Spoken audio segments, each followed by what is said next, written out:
This episode is brought to you by Hasa. Liquid is clearly better. Liquid chlorine is the highest purity, works immediately, has no added cyanuric acid or calcium, and it will leave your pool safe, clean, and clear. And by the Bottom Feeder professional grade battery powered vacuum system. It sucks to clean pools, so cleaning pools sucks less. Get $100 off with code DVB100. This episode is brought to you by Skimmer, the #1 pool service software in North America. With Skimmer, you can streamline your schedule, grow your revenue, and keep your customers coming back with 5-star service. Whether you're a one-person operation or an established team, Skimmer is your partner in success. Visit getskimmer.com/poolguy to try Skimmer for free for 30 days. The Pool Guy Podcast Show. The Pool Guy Podcast Show.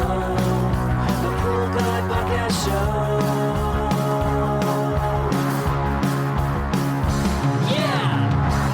Hi, welcome to the Pool Guy Podcast Show. In this episode, I'm going to talk to you more about the Pool Guy knowledge, and this is Volume 4. This is where I go over little things that you learn out in the field, of course, over time and experience. And these episodes are designed to give you kind of a jump start on that, to give you that experience without having to experience it in a way. Are you a pool service pro looking to take your business to the next level? Join the Pool Guy coaching program. Get expert advice, business tips, exclusive content, and get direct support. From me, I'm a 35-year veteran in the industry. Whether you're starting out or scaling up, I've got the tools to help you succeed. Learn more at swimmingpoollearning.com. This first one is about skimmer lids and skimmer baskets. And I'll go over this for you. First thing I'll say is that whoever designed the skimmer lids must be a big fan of Black Widows, because they left like a little circle in the top of most of these lids, which is a perfect nest already built in for the Black Widow to put its eggs in there and live right in that little circle on the top of the lid. So be careful when you take these skimmer lids off that you don't get bit by the Black Widows that are in there. At least in Southern California, is a huge problem. And I've actually been bit by one. I had the skimmer lid on the ground and it actually bit me on my leg, which I must have just eaten or something, because it wasn't too bad. It just was painful and I didn't have, really bad symptoms. But you don't want to get bit by a Black Widow. So be aware that those skimmer lids, they're a good housing or a good home for the Black Widows just by the design of them. And then speaking of skimmer lids, always carry extra skimmer lids in your truck. They have generic ones, but if you have a lot of them on your route with Pentair or Hayward skimmers, now the way to find out what manufacturer made that skimmer, the lid has the manufacturer's label on it. So if it's a Hayward skimmer, it'll have an H on top. Pentair will have the word Pentair on there. If it's a Waterway, it'll have Waterway on there. So to identify the skimmer manufacturer is really easy. The skimmer lid is the giveaway. Now, of course, if the skimmer lid's generic, has been replaced by a generic one, you won't have that kind of hint. But most of the time, the original skimmer lid is intact. And when the skimmer lid breaks, most pool pros or homeowners will buy the actual skimmer lid that fits their particular skimmer. There are some fancy decks with, fancy skimmer lids that match the deck itself. But for the most part, you can find out the skimmer lid based on the manufacturer. So if you have a lot of Pentair, carry some Pentair lid, or carry at least one Pentair lid, one Hayward lid, and maybe a Waterway if they're popular. I'll touch on the Waterway skimmer baskets first. They're really popular in Southern California because Waterway is here in my region. And so a lot of builders put in Waterway skimmers, probably because they're inexpensive. I wouldn't say they're cheaply made, but a lot of the older Waterway have these locking baskets that kind of lock into the skimmer. Waterway, of course, fixed that with the newer ones. They don't have this locking basket going on. But the older ones, if the basket locks in, sometimes it gets jammed in there and you can't get it out. So the first thing I do with a Waterway skimmer is I replace that basket with a standard skimmer basket, and that way you don't have to worry about it locking in. Which leads me to the second tip about skimmer baskets. One thing you have to know is that a lot of them will float up when the pool turns off, and then leaves will get passed. Leaves will go into the pump basket when it turns back on, because the skimmer basket floats up maybe 2 inches. The leaves are floating in the skimmer. They start to settle down, and they'll settle down on the rim where the skimmer basket had kind of lifted up. And then when you turn on the pool, those leaves go right into the pump basket. The skimmer lid goes back down. And it's kind of like a losing battle, basically, because every week you're cleaning out the pump basket because the skimmer basket is floating up, letting leaves pass by and get into the pump basket. The easiest way to do this is to find a large rock. I like the river rocks you get at Home Depot. You can buy a small bag of these or go to a gravel yard and pick up some of these. Now, you want to make sure the rock is larger than 2 inches in diameter. So I like using like a flat 2.5, 3-inch rock. And it doesn't have to be super large, but it's heavy enough to keep the skimmer basket down in there. So get these river rocks. They're really great to have and put in the skimmer baskets. The reason why you want to have a rock 2.5 inches to 3 inches in diameter is because the skimmer opening is 1.5 inches. So if anything happens with the basket, if air gets into the filter, and then when you turn off the pool, air comes back out to the suction line, it's going to push the skimmer basket up. And if it does tip over the basket, if the rock is bigger than 1.5 inches, it's not going to go into the skimmer basket and clog it up.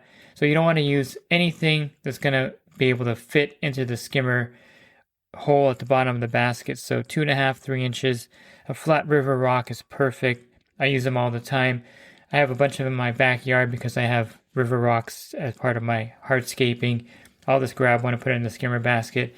And that essentially holds the skimmer basket down and it won't float up when the pool turns off. That'll eliminate that leaf debris from going into the pump basket and having you to go clean the pump basket all the time. You want to also carry a few extra of these river rocks on your truck because invariably the customer will empty out their pump basket one day or do something and they'll dump it out with a rock in there. I've seen it happen before, and then there goes that river rock. So bring extra ones, put them in there. Customers like to mess with the skimmer basket sometimes, and I see it full and they'll dump it out. They don't even know there's a rock in there. And this is something to remember. Now, if you are using the Pool RX unit in the skimmer basket instead of the pump basket, make sure you zip tie it into the skimmer basket or tie it in with a little, whatever, the thing for the bread. I don't know what those are called. And make sure you tie that Pool RX into the skimmer basket because if the customer goes to dump it out, they'll dump out the Pool RX unit as well. So simply just zip tie it into the skimmer basket so it's locked in there for 6 months, or use something else to tie it in there. I have a buddy that hired a new employee, and he's a big Pool RX fan, so he had like 20 of these units in a skimmer basket. So the first week the new employee was there, he actually emptied all the skimmer baskets, and you guessed it, he threw away all the Pool RX units that were in those baskets. So it's very frustrating. And so tie those in there, and that'll save you a big headache. Now this one kind of ties into pump baskets. And one thing that you want to do is you really don't want to ever empty a pump basket out. It's just one of those things where it just saves you time and it makes the pool run a lot better. And I always live by the motto, why do something that you don't need to do? And opening up the pump basket every week is something that takes time because you have to reprime it. You have to get a bucket of water, put it in there, and that just takes time. And by the way, there's a quick way to prime the pump basket if you have a Pentair FNS Plus or Clean and Clear filter with the large air bleeder on top. It's the air bleeder assembly. It's black. It's got like a 1/2 inch opening, and you just kind of open it and it lets out tons of water. Well, the good thing about this air bleeder, it only really works with the Pentair air bleeders. I think the Aquastar pipeline filter has the same one as well. It's got to be a big one with the 1/2 inch opening or 1/4 inch opening, whatever size that is. So what you want to do is you'll take the pump basket lid off, then you'll empty the pump basket, put the pump basket back in, put the lid back on the pump basket. I'm talking too fast here. And then you want to go ahead and open up the air bleeder, or air relief assembly, and air will be sucked in the top of it, and water will actually come out of the filter and fill up the pump basket. And then go ahead and turn on the pump and leave the air bleeder open. When water shoots out, close the air bleeder, and you've primed the pump without having to get a bucket of water to pour it in there. It doesn't work with the little tiny air bleeders. There's not enough air and not enough water comes out of the filter, only the big Pentair ones. But in order to avoid all of this, you just want to make sure that every account has that river rock in there, the 3-inch river rock, and then you put a skimmer sock or a filter sock in the skimmer basket itself. You can order these on Amazon. You can order they come with a 20 pack of them, and just put these on your skimmer baskets. They go on. It's like a really thin material, and this will stop all debris from going into the pump basket, even little particle debris. It's great, and I highly recommend it. In conjunction with that, if you have a suction side cleaner and you're using a canister, I really recommend using the Pentair or the larger Hayward canister with the mesh bag. That keeps all the small particle debris also from going into the pump basket as well. And I wouldn't use the Hayward, the 560, or even the Zodiac one, because it has small little holes that debris can go through. Just the Pentair leaf trap or the Hayward, I think it's the 530. Use those primarily, and no leaf debris will get into the pump basket. And you would rarely, if ever, have to clean out the pump basket because no debris is getting in there. You have the skimmer sock or skimmer filter in the skimmer basket, and you're using a mesh bag with the canister with the suction side cleaner.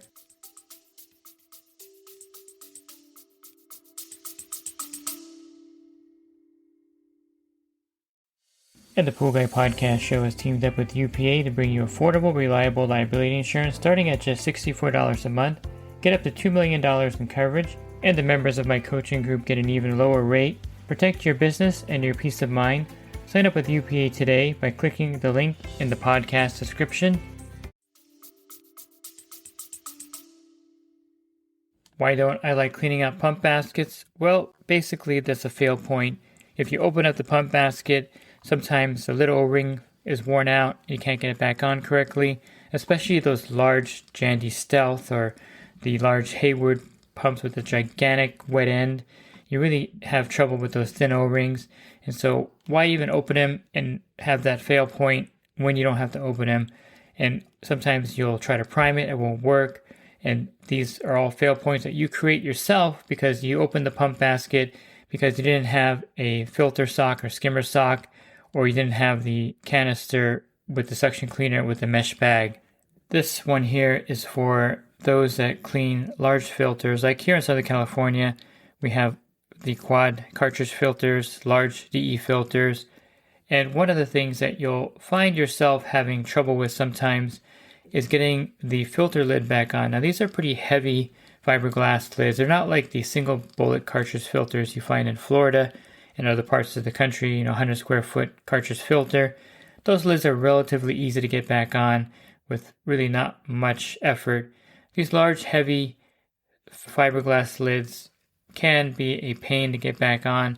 Now, one thing that I've done and I've moved away from a long time ago was using Magic Lube on the O-rings. Now, Magic Lube is messy. Yes, it's a good product, but I find that it was really ineffective. It just got my hands all black, and it just was a mess to work with. And so someone told me one day to use silicone spray. And so that's what I've been using for probably the last 10, 12, 15 years now. And if you ask a scientist, and this is something, one of them was on my route, he told me that the silicone actually massages the rubber and makes it last longer and is healthier for it than any kind of other lube. But don't just use any silicone lube. It has to be RV grade. I'm not sure what that even means. I don't have an RV. But if you go into AutoZone or Walmart, look on the aisle where it has the lube, and make sure you buy a can of RV grade silicone lube. This works great for these O-rings, so spray it on, and I find you're going to change a lot less tank O-rings as well, and it's really effective in getting the lid back on really easily. So I'm pretty liberal with it. I spray quite a lot of it on there, and I really have very little trouble with these large fiberglass lids once you spray and lube up the O-ring really well with a silicone spray. And now if you can't get the lid on, a lot of times, even after you lube it up and you're still having trouble, a lot of times the O-ring is worn out, and changing the O-ring will solve this problem. Like 90% of the time, changing the O-ring will solve this problem. Or I guess maybe 95% of the time, or 99% of the time I would say. Change that O-ring, lube it up again, and then get that lid on, and it should go on no problem at that point. Now there are a few weird things with these filter lids, and it's particular with the Hayward brand. if you have an older Hayward filter, when you change the O-ring on the old Hayward filters, they tend to leak. It's kind of weird, but the Hayward Pro Grid filters or any of the older Hayward filters, I would say anything probably made in the last or prior to the last 5 years, there's a lot of trouble with these O-rings, and you put a new one on, you lube it up, and this thing starts leaking. It's just so weird that would happen. So a lot of times I don't throw away the old Hayward O-rings right away. I put the new O-ring on and make sure it works. And if I get a leak on it and it starts dripping, what I do is I just take that new O-ring off, and then I take the old Hayward O-ring and I turn it inside out. I basically kind of turn the O-ring inside out, then I put it back on the tank, and it seems to seal and hold better for another couple of years. It's weird that Hayward has that problem. You'll probably run into it out in the field if you haven't, but the Hayward new O-ring leaking still, strange. I prefer Pentair filters and Jandy filters any day of the week over the Hayward filters anyway. I don't really like the Hayward, the clamp they use on there. I prefer the Jandy and Pentair ones as well anyway. So Pentair definitely is the number one choice in my area for filters still. And really you don't have much trouble getting those lids on. Once you lube up the O-ring or replace the O-ring with a new one, it's really easy to get those lids back on.